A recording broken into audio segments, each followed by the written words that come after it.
তেলিয়ামুড়া পুর পরিষদের ২ নম্বর ওয়ার্ডের পালপাড়া এলাকায় দীর্ঘদিনের দুর্ভোগের অবসান ঘটতে চলেছে। খোয়াই নদীর উপর নির্মীয়মান পাকা সেতুর কাজ বর্তমানে শেষ পর্যায়ে পৌঁছেছে। ফলে এলাকার শতাধিক পরিবারের মধ্যে খুশির পরিবেশ বিরাজ করছে। স্থানীয় সূত্রে জানা যায়, পালপাড়া এলাকায় প্রায় ১০০-র বেশি পরিবারের বসবাস। ২০২৩ সালের পূর্বে নদী পারাপারের জন্য একটি বাঁশের সাঁকো ছিল।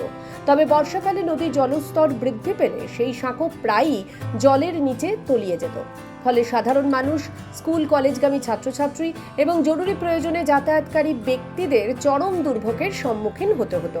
অনেক ক্ষেত্রে কয়েক কিলোমিটার ঘুরপথে যাতায়াত করতে বাধ্য হতেন এলাকাবাসী। এই দীর্ঘদিনের সমস্যার সমাধানে ২০২৩ সালে বিধায়িকা তথা রাজ্য বিধানসভার মুখ্য সচেতক কল্যাণী সাহা রায়ের উদ্যোগে খোয়াই নদীর উপর একটি পাকা সেতু নির্মাণের উদ্যোগ গ্রহণ করা হয়। পরবর্তীতে সেতু শিলান্যাসের মাধ্যমে নির্মাণ কাজ শুরু হয় এবং প্রায় ৩ বছর পর বর্তমানে কাজ শেষের পথে। এলাকাবাসীর মতে, সেতুটি চালু হলে শুধু যাতায়াত ব্যবস্থার উন্নয়নই হবে না, বরং শিক্ষা, স্বাস্থ্য সেবা, ব্যবসা বাণিজ্য সহ এলাকার সামগ্রিক আর্থ-সামাজিক উন্নয়নেরও নতুন দিগন্ত উন্মোচিত হবে। করিলং ২ নম্বর ওয়ার্ড। আমাদের গ্রামের মধ্যে প্রায় ১০০ বেশি পরিবার বাস করি।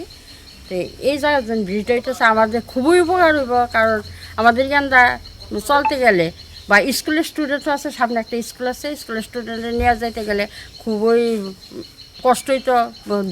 সারা করিলং ঘুরে আসলে এই স্কুলে নিয়ে আইতে হইতো।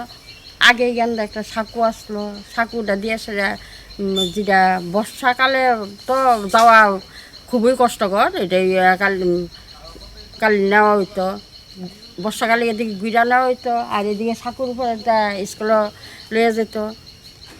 তো ওখানে যা দেখতেছি, যদি তাড়াতাড়ি ব্রিজটা এমনি ভালো হচ্ছে, যদি ব্রিজটার ওয়া জায়গা বা তাড়াতাড়ি যদি তাহলে আপনাদেরকে খুবই সুবিধা। আর আমি এটাই বলবো, আমাদের আগে থেকে যদি কষ্ট করেছে, ওখানে আমাদের বিধায়িকা যে ধরনের উদ্যোগ নিছে এই ব্রিজটা করার লেগে আমরা খুবই খুশি। তাহলে মানে খুব আমি ধন্যবাদ জানাইছি। সেতু নির্মাণ কাজ প্রায় সম্পন্ন হওয়ায় পালপাড়া ও সংলগ্ন এলাকার বাসিন্দারা আনন্দ প্রকাশ করেছেন। একই সঙ্গে দীর্ঘদিনের এই গুরুত্বপূর্ণ দাবি পূরণে উদ্যোগ নেওয়ার জন্য বিধায়িকা তথা মুখ্য সচেতক কল্যাণী সাহা রায়ের প্রতি ধন্যবাদ ও কৃতজ্ঞতা জানিয়েছেন এলাকাবাসী। ব্রিজটা অনেক বছর আগে সাঁকু আসলো, পাকা বানাইছে, খুব ভালো হয়েছে। অনেক গভর্নমেন্ট আইয়া বানাইছে। এই ২.৫ বছরের মধ্যে কাজ চলছে, কাজ কমপ্লিট প্রায় একটু জায়গা রয়েছে, মাটি আইনা ফেলাইছে, কালকে ফেলাই দিব। এখন কল্যাণীর বিধায়িকা অনেক পরে কাজটা আরম্ভ হয়েছে। কল্যাণীর কাজ খুব ভালোই কাজ করছে। এই আমরা গ্রামে লেগে আমরা গ্রামে আবার জলের একটা বানাইছে।